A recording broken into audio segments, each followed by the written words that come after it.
Good afternoon, everyone, and welcome to today's webinar, Getting to Net Zero, Opportunities for SME Business Sector Leadership. My name is Ala Dragola, and I'm the Director of Parliamentary Affairs and SME Policy at the Canadian Chamber of Commerce, and I'm pleased to be moderating today's webinar. From a personal perspective, I'm very, very excited about today's discussion. Climate change is something that is talked a lot about, but it's typically associated with either larger emitters or certain sectors and is rarely discussed from an SME perspective. But with the increased focus from governments on getting to net zero and more consumers than ever before wanting to shop or do business with businesses that are, green conscious and environmentally focused, it is really important for us at the Canadian Chamber to be helping small businesses learn how they can participate in emission reduction and what opportunities exist for them in this space. We are excited to deliver today's webinar in partnership with Climate Smart, who works to help businesses profitably reduce their carbon footprints and build capacity towards net zero and other ESG goals. The Canadian Chamber first began working with Climate Smart back in 2016, and we're excited to continue building on that partnership over the next few months, beginning with today's webinar. Joining us for the discussion is Climate Smart Training Facilitator Maureen Curitin, who will be presenting for us today before we turn it over to you, the audience, for some questions. Maureen has facilitated Climate Smart business training for over 10 years, guiding businesses learning to measure and manage their carbon footprint. She also designs and teaches university and college courses and has presented on a variety of topics related to business climate leadership at events with attendees ranging from 50 to 500. She's co-authored 3 books on environmental sustainability and is most interested in teaching and learning about the intersection between business and environmental sustainability. Maureen holds an MBA and an undergraduate degree in natural resource and environmental management. We also have Christine Vanderwill joining us here from Climate Smart to help facilitate the discussion and help answer any of your questions. As always, we will be taking questions at the end of this presentation through Slido. The Slido event code for this webinar is 938255. So please head over to sli.do to submit your questions during this presentation using that code. And once again, it is 938255. This will be a more interactive session, so I encourage you all to get your Slido open right now. So without further ado, I'll turn it over to Maureen to take us through the presentation. Thank you, Ala. Great to be here with you all today, and to be here with my colleague, Christine, the amazing Christine Vanderwill. We are going to talk about getting to net zero today. And as Ala said, governments are all over this. We're seeing commitments around the world, but not just governments. We're seeing, particularly in the large business sector, companies like Microsoft and Google and companies around the world, big companies saying, we're going to get there. So what does it mean to get there? And what does it mean for SMEs? Are we part of this discussion? But before we get there, I want to actually make sure we're all on the same page when it comes to greenhouse gas management. So measure and management is key to getting to net zero. So here's our agenda: Climate Smart Business, what and who we are and who the businesses are that are part of this, the SME role of climate action, the small to medium-sized enterprise sector, why businesses measure and manage their carbon footprint and how they do it, and then what is net zero and why and how we want to get there. And then it is interactive. Get into the Slido. If you missed that number, it's on your meeting invite for the code to Slido. But we're going to spend a bit of time with Q&A at the end. But you can, as you know, enter questions and vote on questions as we go through. So before we move forward, I want to introduce Radical and Climate Smart. As Alan mentioned, I've been training with Climate Smart part-time for about 10 years, and they started up a few years before that because they recognized that businesses are starting to talk about the importance of measuring and reducing your carbon footprint. But it was large companies who had the capacity to hire staff with that expertise or had the budgets to hire consulting firms. But the SME sector didn't have that kind of capacity and didn't have those kind of budgets. So Climate Smart came to be as a social enterprise that said, we want to fill that gap for SMEs to help train and support them to step up and take responsibility for climate action. And then after about 10 years of doing this consulting and training, Climate Smart became part of the Radical family last year. Radical Michael Balance has been in the business of carbon offsets and also working on consulting around climate action, particularly supporting larger businesses in the energy and the agricultural sector. So it's been a really interesting marriage and really adding particularly to our understanding and our chops around carbon offsets. So what about the Climate Smart family? Well, more than 1,200 businesses have been part of this Climate Smart training program. And it is a wide variety of businesses, from consulting businesses to small manufacturers to warehouse and transportation businesses, lots of professional organizations from law firms to architecture firms, insurance companies, some credit unions, and even some not-for-profits in there. We had a small university in my Manitoba training group, and we had some municipal governments, which was a first for me through Climate Smart to work with them. And I have to say, we often talk about what are your reduction opportunities, and sometimes there's similarities, sometimes there's differences. But I recall when we talk about transportation opportunities, we usually say, do you have a sales fleet? Do you have trucks? Do you have delivery vans? Those are the conversations. I never expected to hear that we have Zambonis. And one municipality in Manitoba said, and we've converted them to run on electricity instead of fuel. I'm like, brilliant. That's a first for me. And that's part of the fun for me in doing Climate Smart training, is I get to learn from all these businesses and I get to share their stories. And I'll share a few of them today.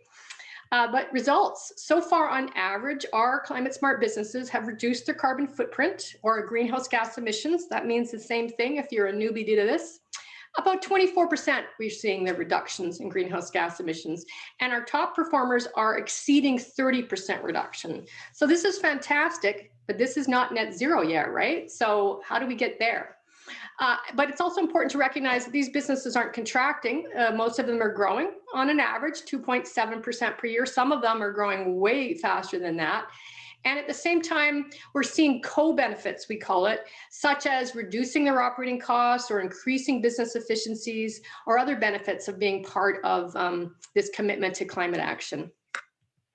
So why SMEs? Why are we targeting SMEs? I mean, isn't the damage to the environment being done by big businesses? Well, in case you're not aware, SMEs represent 97.9% of all the Canadian businesses. That's 9 in 10 people in Canada in the private sector work for SMEs.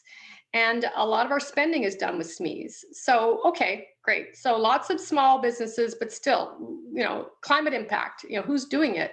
Well, SMEs are accountable for 30% of our climate emissions in Canada. That is actually more than the oil and gas sector in aggregate, SMEs together. It's more than all the cars and trucks and trains and domestic flights on the road. So this is a chunk of greenhouse gas emissions. So Climate Smart loves data analysis. We love collecting data and doing and using that to guide decision making and recommendations. And we did some analysis and recognized that collectively SMEs in Canada represent an opportunity to reduce greenhouse gas emissions by 200 million tons. So that could really contribute to climate action. I mean, to helping address what some cities and parts of the world are calling this climate emergency. And I can tell you, I'm here in Vancouver, having just lived through the heat wave where people are dying. We are aware there is a climate emergency. So I love speaking about this, though, not just as the risk, but as the opportunity. And this is actually a fantastic quote from the International Chamber of Commerce. They talked about the fact that it is an opportunity. More companies than ever before are placing climate action at the heart of their business strategy, integrating into their business strategy, into their investments, and into how they operate their businesses. They're embracing it as an opportunity to drive innovation, increase competitiveness, enhance risk management, and stimulate growth.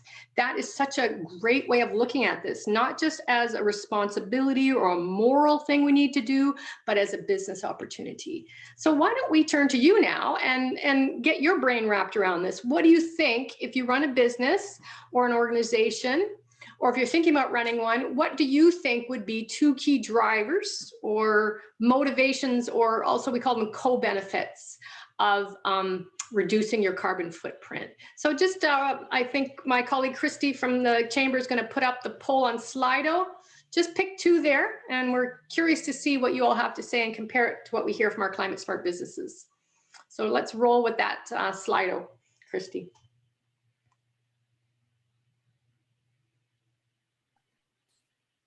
Perfect. I see the votes are coming in, so I'll give you all 5 more seconds to submit your answers.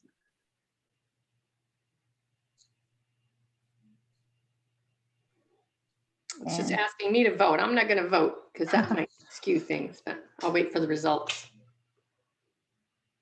All right, I see them still coming in. I'll give you 3, 2, 1. Perfect. So let me share the results with you. So with 61%, operating efficiencies reducing costs is number 1. Next is gain competitive advantage, differentiate your company at 40. Oh, we just had one come in, 47%. And demonstrating leadership is at 32%. That is so interesting. It's interesting to me because that's actually very aligned with what we've seen with climate smart businesses. I have to say, in my years of climate smart training, cutting costs and boosting efficiencies were the overwhelming driver.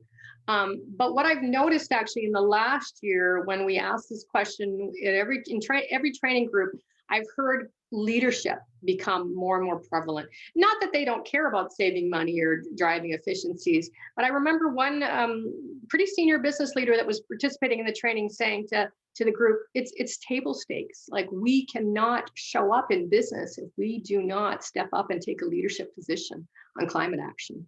So climate leadership and industry leadership is becoming more and more important. We're absolutely, marketing, reputation, brand images, who cares about that? Is it your customers? Is it your partners? Is it your supply chain? Is it the broader community? All important.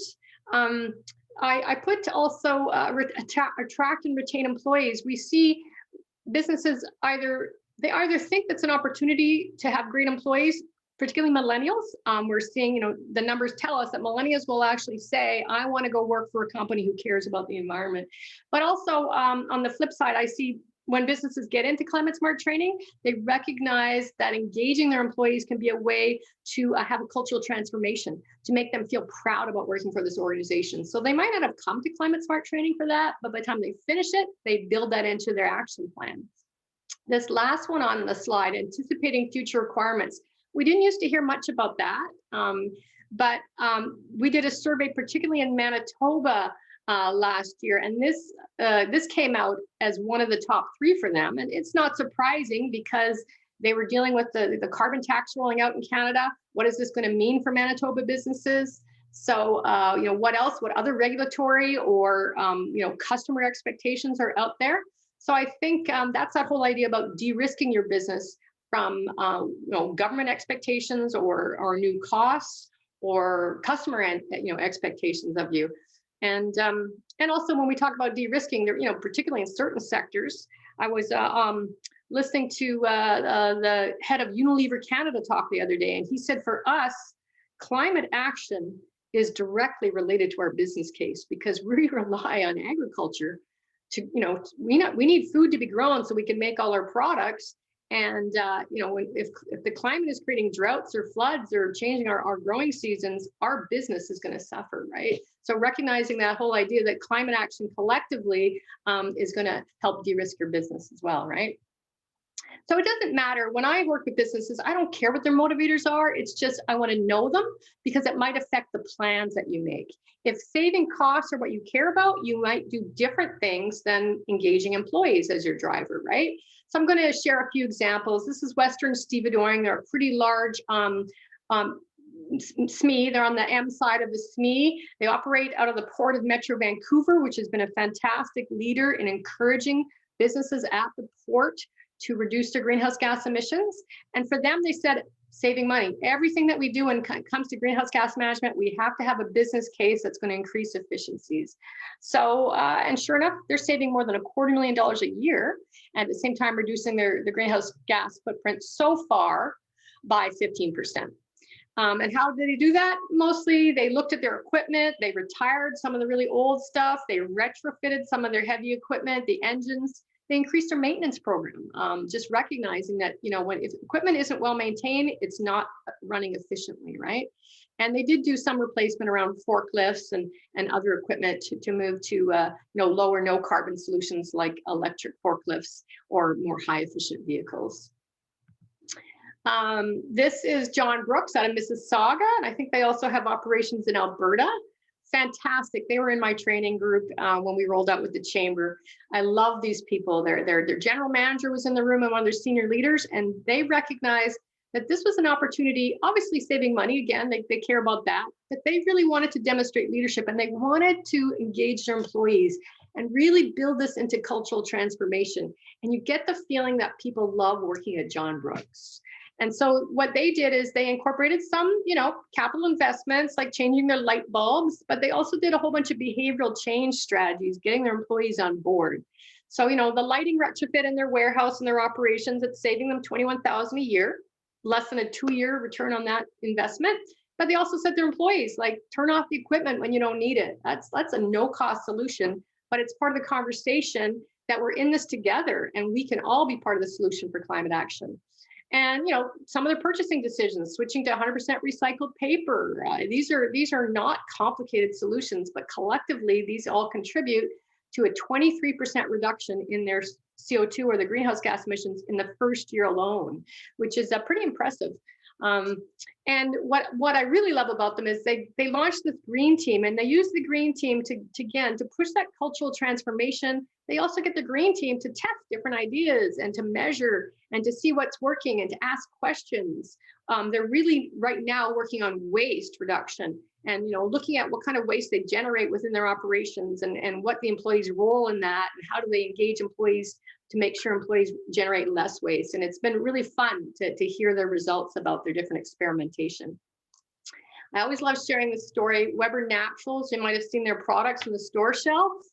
They have a pretty significant operation. They run a farm where they actually grow a bunch of their ingredients. They manufacture, package, and sell these vitamins and nutraceuticals. And for them, the key driver was operational savings, operational efficiencies. But what I love about them is they said, hey, you know what? We're diverting all sorts of waste. We're paying to have stuff hauled away. We're paying recyclers to take stuff away, but it's costing a lot of money. So let's think a little differently. What actual byproduct of things that we make might be actually an ingredient that someone else finds useful? So these gel caps that you can see in the picture, they actually come in sheets and they punch them out to make the different gel caps. And then they have all these waste sheets that, it's actually an organic material that, was going to be recycled or composted. But they actually realized that it's actually the chemistry of it, it's a useful ingredient for the adhesive industry. So they actually found an adhesive company in their neighborhood to buy it off them. So they went from paying to have it hauled away, 150 tons of waste, to selling it for $50,000 a year as an ingredient to another company. Some of their other byproduct or organic materials, they grind it up now, and it's used for animal feed nearby. And that's reduced their operating costs by 30% and reduced CO2 emissions by 165 tons a year. And then they invested in a baler because, lots of their bottles and their materials come in this soft plastics. Anybody who's in manufacturing knows this is the bane of our existence. Everything's wrapped in these soft plastics.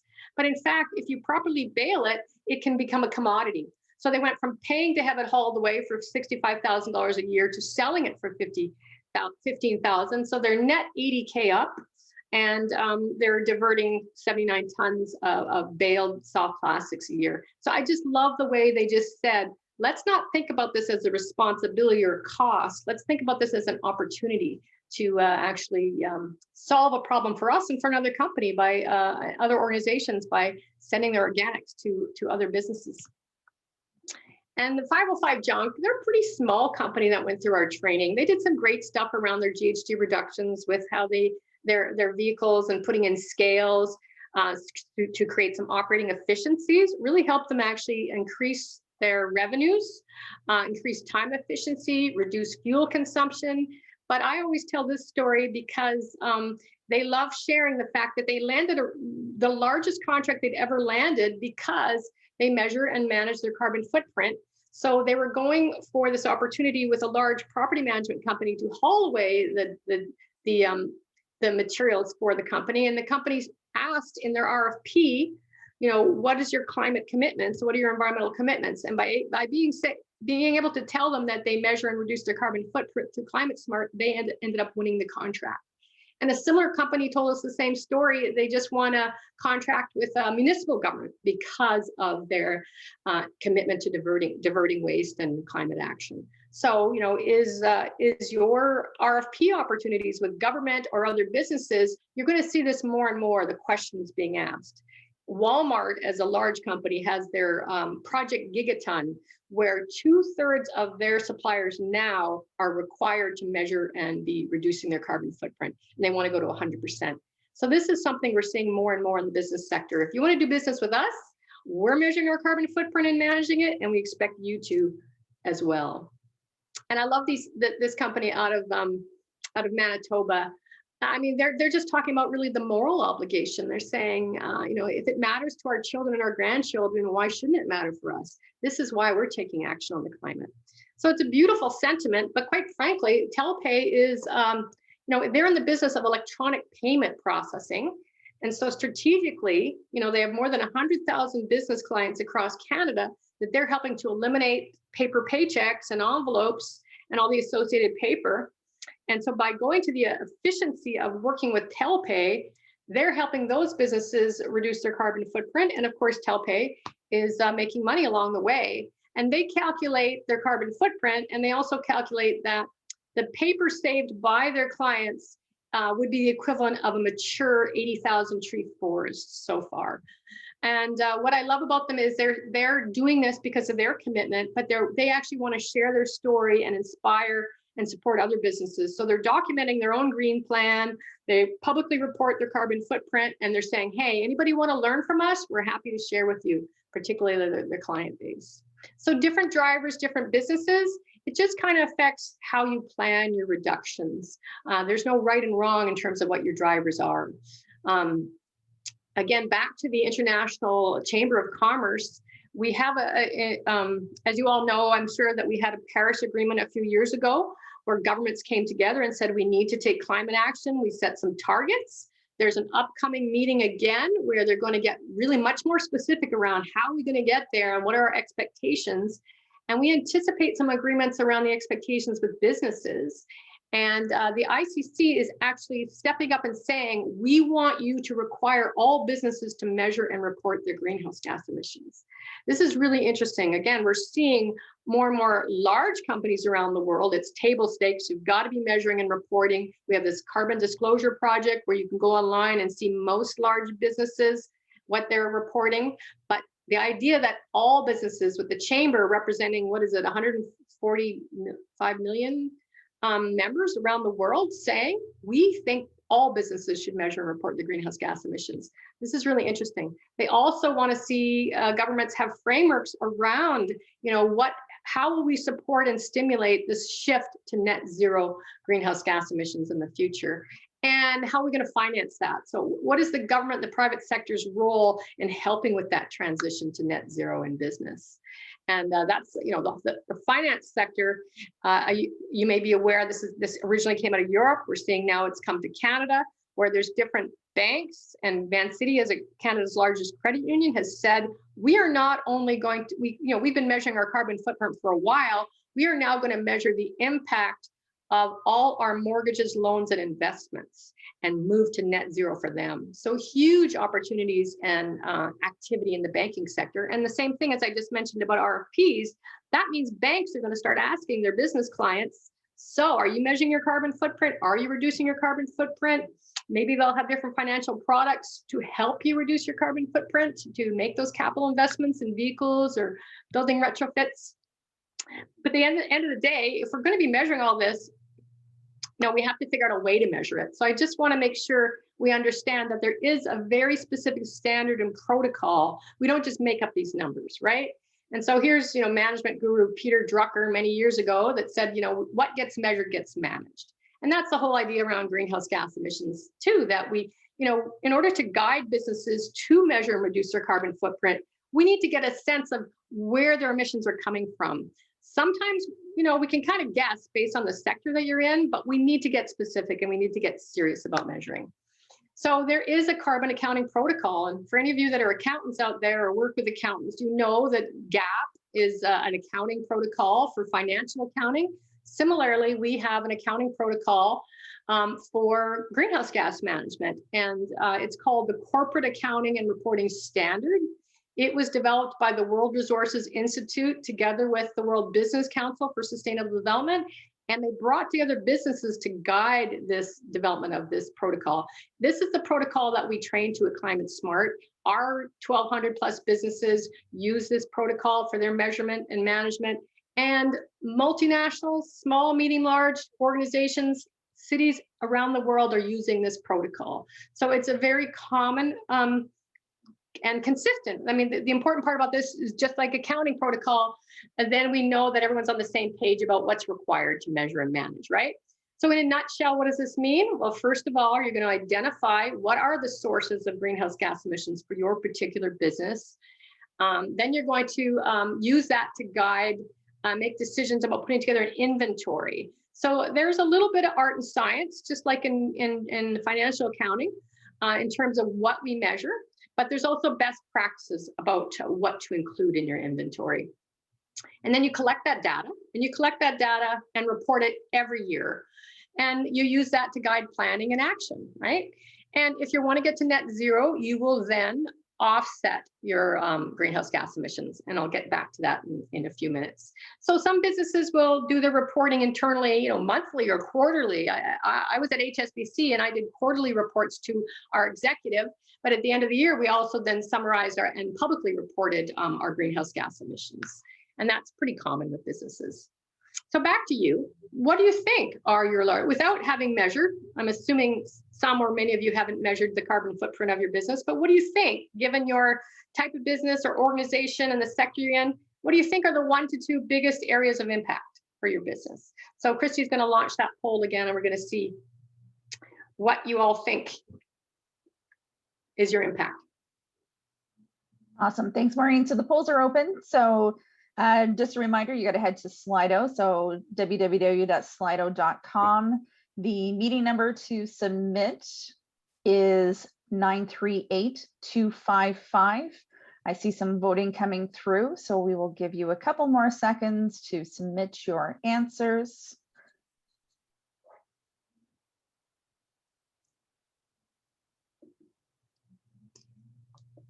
All right, so I'll give you 3, 2, 1, and locked.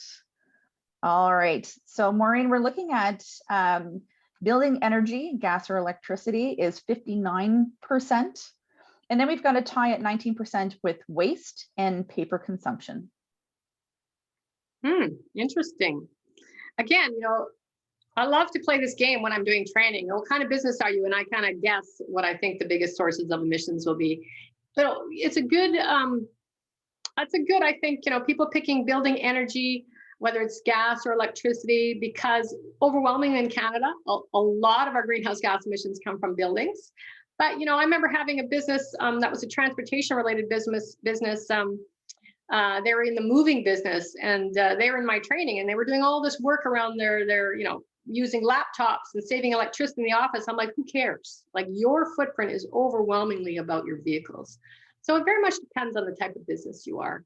And also a consideration, gas, absolutely. If your building is heated with natural gas or oil in some parts of Canada, like on Vancouver Island, that is a big source of greenhouse gas emissions.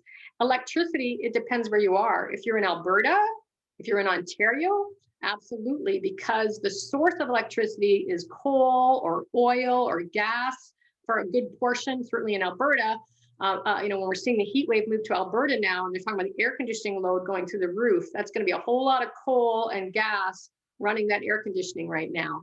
But here in British Columbia and our friends in Newfoundland, where I had fantastic training experience, Quebec, Manitoba, they're largely hydroelectricity. So while you might use a lot of electricity, the greenhouse gas emissions aren't that as significant. And that's why we see in some parts of the world a push to have more buildings actually heated by electricity rather than gas.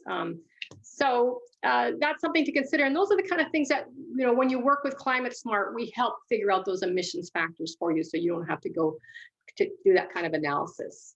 But waste, I love calling waste a significant opportunity, even if it's not the biggest part of your footprint. It's an opportunity to engage your employees because it's something employees tend to pay attention to. They can see it. If you change the lighting in a building or change your, heating and ventilation system, they don't really notice, right? But waste is something you can get them on board with. You can do behavioral change campaigns. You can have competitions. You can, remove the waste bins and just have recycling bins. We see a lot of waste reduction in office-based businesses. And of course, in food production and manufacturing businesses, this can save all sorts of money. Paper consumption is such an easy one for behavioral change. Do we need to print it in the first place? Have we got our printers set to double-side printing? Significant opportunity. But the one that no one, I don't know what the number was, but shipping is one. Again, we're talking about that supply chain. So even how frequently you have things shipped, what's the mode of shipment, incoming and outcoming, some decisions that can be made there that can really significantly reduce your carbon footprint. And then business travel. COVID has really taught us, a lot of businesses said, hey, we need to jump on planes and we need to jump on our cars to have those meetings to close the deal. And we had already had climate smart businesses saying, but do we? Maybe we have one architecture firm that said they went through their process of the planning process with clients and said, here's the key times we need to actually meet in person with our clients. And we're going to reduce the number of face-to-face meetings to reduce our carbon footprint. And that was way pre-COVID. Now, in the world of COVID, we recognize, we can get stuff done without business travel. So it'll be interesting to see the carbon footprints this year and how they've changed for businesses and whether or not they continue to have those policies in place in the future or some, modification of business travel. Employee commuting can be a great engagement. It can also be totally inappropriate if you're in a low density region or your business is not located near transit. So that's very business specific. And it's usually businesses that are transit oriented location, and they really want to engage their employees that target this. So these are some of the key areas that we have businesses focus on. We also, within that, what do you do when it comes to heating, or electricity? You can change out equipment. You can also get your employees to turn it off or set it back. You can make different choices about the materials that you use for packaging or paper use. And again, transportation, so many different issues around transportation that you can be considering, from business travel to commuting to the fleet, if you have a fleet, fuel switching to, we have some businesses that just train all their delivery guys that no idling is allowed, which doesn't always go over well in cold regions of Canada, but goes over really well in warmer or in moderate regions of Canada. So again, what is relevant to your company in terms of reductions? It really depends on the sector that you're in, the region that you're in, and what's important to you. What are those co-benefits? So what about net zero? This is after all, the title of the session. So first you got to measure, then you got to manage. And then if you want to get really serious about this, we want to get to net zero. And we say net because you're never going to get to zero. I mean, frankly, breathing creates a little bit of carbon dioxide. So how does a company get to net zero, and why is this important? Well, in a nutshell, really, you want to avoid, this is the hierarchy that we talk about in greenhouse gas management. If you don't create the greenhouse gas emissions in the first place, that is the best way, to achieve GHG reductions. But of course, we got to run our businesses. So sometimes it's unavoidable. Many things are unavoidable. But we've seen during COVID, we don't always have to get on a plane or on a car to do business. So we've avoided that business travel. Or can we reduce it? So can we do things more efficiently with energy efficient lighting or turning off our equipment at the end of the day? Or if that's not appropriate, can we replace heavy carbon emitting equipment or building systems with low carbon or no carbon systems? And we're certainly seeing in some parts of Canada, conversions around fleets to more fuel efficient or clean energy vehicles as one solution. And at the end of the day, this is avoiding, reducing, replacing. Best practices is to work on all of that, but you're not going to get to zero. So in order to get to net zero, you would then purchase offsets, carbon offsets. Now, some large companies have some other, direct investments that they're doing, but the SME sector just doesn't have that capacity. For example, there's a large chocolate company in the States that is, buying trees, buying cocoa plantations as part of their carbon sequestration to reduce or to get to net zero. That's fantastic if you have that kind of budget. But carbon offsets are typically what we would do for the SME sector. So what is a carbon offset? Also sometimes called carbon credits or emission credits. It is a reduction in greenhouse gas emissions that is achieved somewhere else by another business or organization that you then purchase. It's already been reduced or avoided or eliminated, and you purchase the rights to those reductions. And then it's the accounting practice. And so it's always purchased in tons. So if your footprint is, say, 50,000 tons, you've managed to get it down to that, then you would purchase that equivalent, or 5,000 or 500, depending on the size of your business, you would purchase that equivalent number of tons of carbon offsets to get to net zero. So that's what it means. So what do we mean by, reductions somewhere else? Well, maybe it's investments and development of renewable energy projects. We've seen some fantastic renewable energy projects in Alberta in the last couple of years that are helping, again, replace that dependency on coal-fired electricity in that province. So fantastic opportunity to buy carbon offsets or renewable energy credits there. Maybe it's a clean energy technology or a carbon sequestration technology that's sucking carbon out of the air or the environment, and that's a big high-tech opportunity that we're seeing.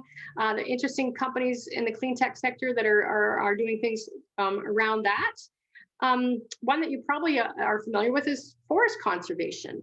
Of course, there's tree planting, but trees need to get mature to really sequester carbon. But if we can preserve and protect our forests, that's called afforestation. And forests and other nature-based solutions help pull carbon or sequester it from the atmosphere. One of the areas that Radical, our parent company, has been involved in is working with farmers for years on things like no-till agriculture, because when you actually till your agriculture, we find that we actually have greenhouse gas emissions being emitted into the atmosphere. So really just changing agricultural practices is a fantastic area of carbon offset opportunity, and it supports the agricultural sector, which is often struggling too. Again, the industrial sector, we've seen all sorts of changes in equipment that reduce their greenhouse gas emissions and changes to biofuels. So whatever kind of carbon offset resonates for your company, it might be related to your sector, or it might resonate with your client base or your employees. It's about making that purchase to support that solution and then helping your company get to net zero.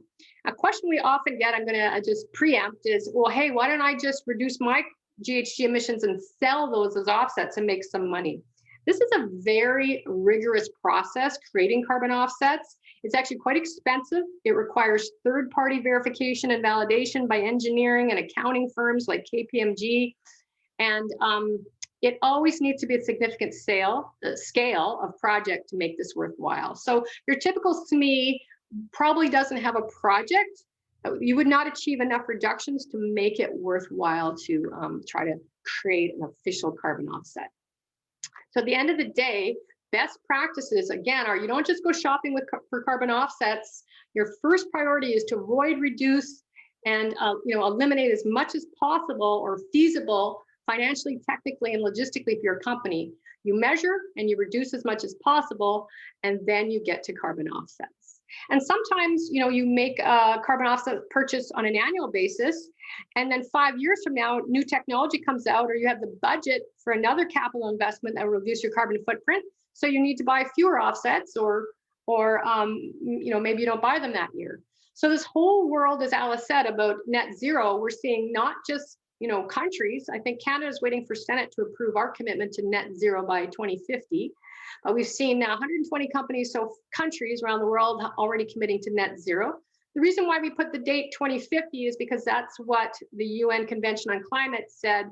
If we don't get to net zero by 2050, our climate, we're looking at climate collapse. So that's why we're seeing that date. Although we do see some companies and some countries escalating that and saying we're going to get to net zero by 2030. And we're seeing cities, we're seeing, 1,675 businesses so far have made that commitment. I don't know what that 23 is in there. And, it's been, again, the large business sector, but there's no reason why SMEs can't be part of it. And in fact, there now is a movement to engage SMEs more around being part of this race to net zero. So at the end of the day, we're seeing, we love to criticize climate action. It's almost a challenge within the environmental sector that we undermine each other when businesses or organizations are making efforts. So what is the criticism of net zero? The criticism is that, well, a few things. One is that businesses are just going to go shopping for offsets and not do serious reductions. So again, back to the best practices: reduce, eliminate, avoid, and then you get to net zero. We also see, some concern that businesses are going to just keep growing and buying offsets, and maybe some sectors are just always going to be damaging. Then there's the criticism: are the offsets quality offsets? Are they really legitimate? Well, make sure you shop, you do your research and you understand what makes a quality offset, so that you are buying things that are legitimately pulling carbon or avoiding carbon from being in the atmosphere. And then the other criticism around net zero is 2050 is way too far away. Like, is that an excuse to just business as usual, and then we'll wake up in 2049 and be in crisis? So if you are, or companies or countries or cities that are making that commitment, we need to see some milestones and interim targets in order to get there. So I think that's how you get legitimacy and answer the critics around this whole commitment to net zero. And the other thing is, what are you actually measuring? Again, best practices are you really measure what you directly and indirectly impact as a business. Don't say, I'm not going to measure that because it's going to make my footprint look bad. If you are making that impact, you need to measure it and you need to try to reduce it, and then you need to offset it if you can.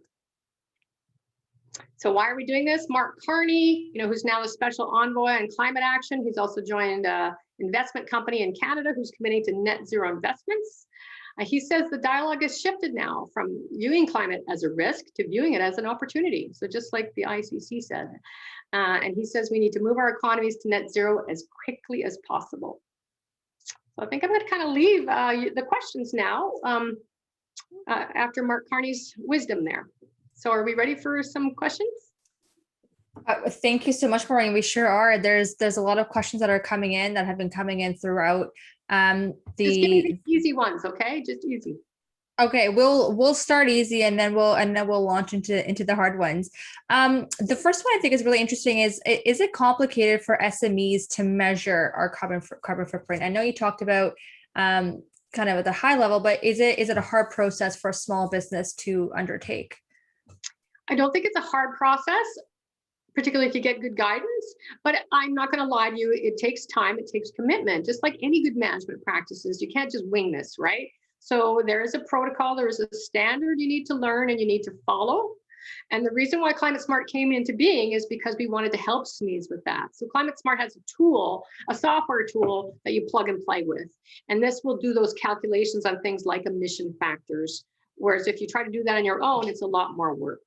So it takes time, it takes discipline. I always say the first year is the hardest because you need to go collect that data on, what is our electricity bill? What is our gas bill? Do we track the fuel consumption of our vehicles? You probably do, but where is all that data? So the first year is always the hardest. And then we help you put systems in place and it gets smoother. But what gets measured gets managed. So it's totally worth it. That makes a lot of sense. And I think we have a couple of questions that are very similar that kind of stem the net, from that, once you've done your own measurement. It is how do businesses know what carbon offset to purchase, or how would a small business go about locating and purchasing a carbon offset and then integrating it into their own GHG measurements to get to net zero? Is there a directory, or what's that process? Well, again, first you measure and put your plan together and work on reductions. And then every year you see what your footprint is and you say, for this year, I want to buy carbon offsets to get to net zero. Or sometimes businesses say, you know what, I can reduce in this area, but I really don't have the budget to change up my fleet this year. So I'm just going to buy carbon offsets for based on the fuel consumption of my fleet, for example. So, when carbon offsets first came around 15 years ago, it was kind of a wild west, and there was terrible carbon offsets on the market. I think it gave it a black eye. But the market's contracted. The better players, the legitimate players, have risen to the surface. You do need to shop around. You need to ask questions. We do some workshops where we can get into more details on that. But there are things to consider with carbon offsets.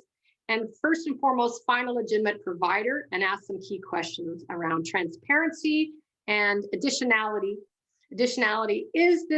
Would this project have been done anyway?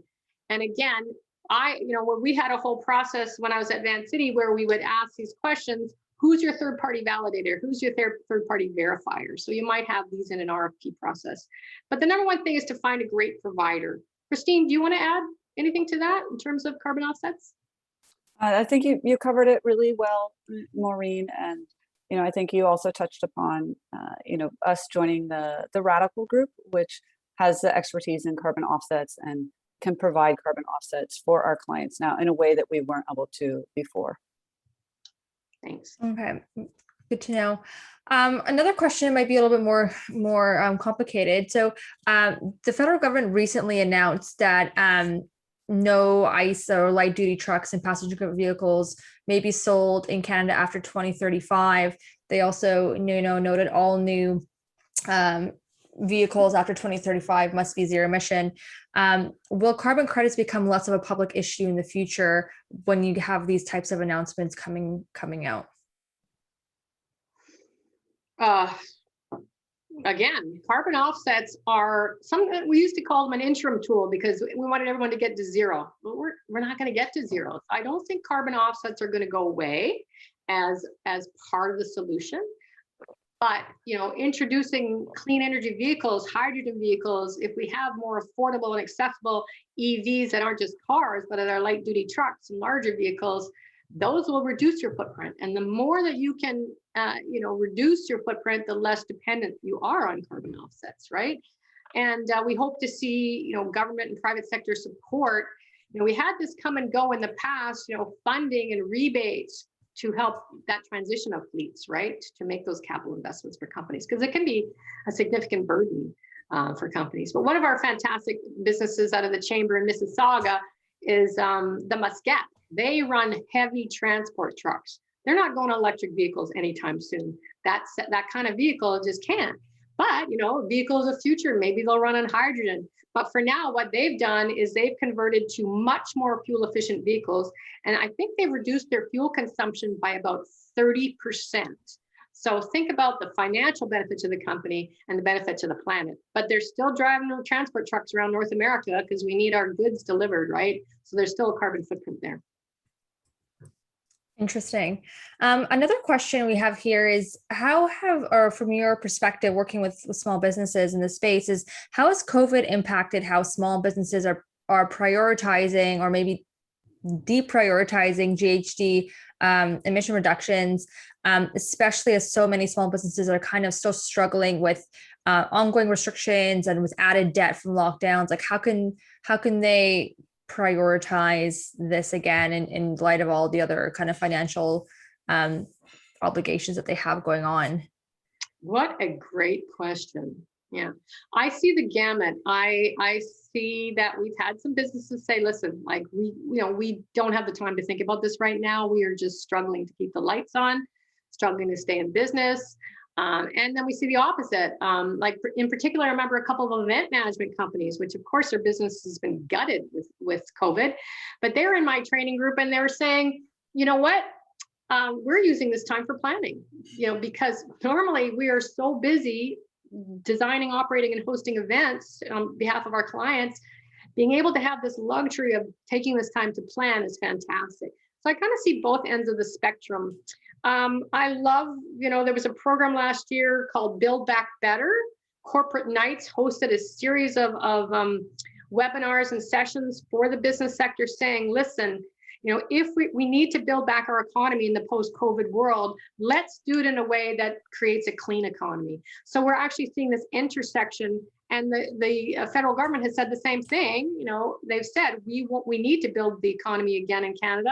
Let's do it in a way that creates a clean economy. So there's a real place for this kind of shift in how you do business. But if you're just, struggling to get by, and you're in survival mode, it's hard to think about climate action, right? Yeah, absolutely. And this isn't a question from the audience, but it just stems from what you're saying. I love that, let's take if you can't do this today, but use this time to plan for the future. How long does that planning process take? And is it kind of a sector by sector basis or the size of your business? I mean, how far into the future, or how long does it take to kind of figure out, okay, what are we doing and how can we start reducing our emissions? How long does that planning process typically take for a business? Well, in the climate smart training process, in order to be certified, you need to have a plan. And in our plan, we say we want to see 3 to 5 significant reductions that are appropriate to your business. So that's a basic plan. But we see, one of the businesses, Southport, that we worked with in Winnipeg, they put together a 5-year plan and they staged it. And it's based on, what our annual budget cycles. We recognize this year they have a lot of buildings. So this year we can't, achieve all the capital upgrades. So let's build it into year 3. So it really depends on the size of the business and your own planning cycle. And of course, how much, time and energy you put into integrating climate management into your business management. And, frankly, some of the businesses were chasing them for months on end. Others get it done in, a month or 2. Okay. And on that point, there's a question here. There's some criticism of companies that are committing to net zero. Why? And I would actually take that question even further and say, is there a risk of criticism if you don't start to come up with these plans and commit to it? I think both. And that's why I put that slide up around what is the criticism of net zero. Criticism is that some of the criticism is companies aren't really measuring their full impact. So they're claiming to get to net zero, but yet, they're not really accounting for their full footprint. So you need to fully measure and take responsibility for your direct and indirect impact. So that's one of the criticisms. Another criticism is they're not doing anything to reduce, they're just buying offsets. And that's why I said best practices are you avoid, reduce, create efficiencies, then you invest in the net zero solution with offsets. And then a third criticism is, are they buying quality offsets that are going to be around a while? Are they going to buy offsets for a forest that gets cut down a year later? Well, not if you buy quality offsets. I worked in an offset project, creation of offsets in British Columbia, and that forest was protected from logging in perpetuity, so forever. So again, the quality offsets. And then the other criticism is that, a lot of the net zero targets are so far in the future, 2050. What government are we going to have in place in 2050? What is my business going to be around? So, if you set those net zero targets so far off in the future, is it compelling you to reductions and actions today? So make sure that you have milestones and progress and check-in along the way. Mm-hmm. And I think those kind of milestones and progress check-ins are going to be so important because, with the rollout of new technology, things like 5G, et cetera, the way that we work, we've seen through COVID has changed so much. And this kind of leads perfectly into our next question is, I've lost it. It was about, here. Do you think the shift to working from home, even after COVID, will help offset business GHG emissions naturally? And are businesses going to have to kind of adapt how they measure when they don't have employees commuting every day? You're not using, office supplies every day. Is that going to have a lasting impact, do you think? Yeah, I mean, it's interesting. TELUS, which is a pretty large Canadian company, they already had a policy many years before COVID that they recognized that it was financially beneficial and good for the planet. It was part of their environmental strategy to have, their policy was that 100% of their employees would work from home at least some of the time. And so this was a fantastic, climate solution, but frankly, think about the cost of real estate. If you can have a building that fits 1,000 people, but it actually only has square footage for 600, your costs go way, way down. So, and again, when you're being strategic around climate management, how do you integrate it into other, efficiencies, cost reductions, brand enhancement, new product development? that's what they did. This was a financial efficiency when it came to real estate for them. And then COVID rolls around and people are working 100% from home. I think, many businesses resisted working from home because they didn't trust their employees. They didn't think they'd be productive.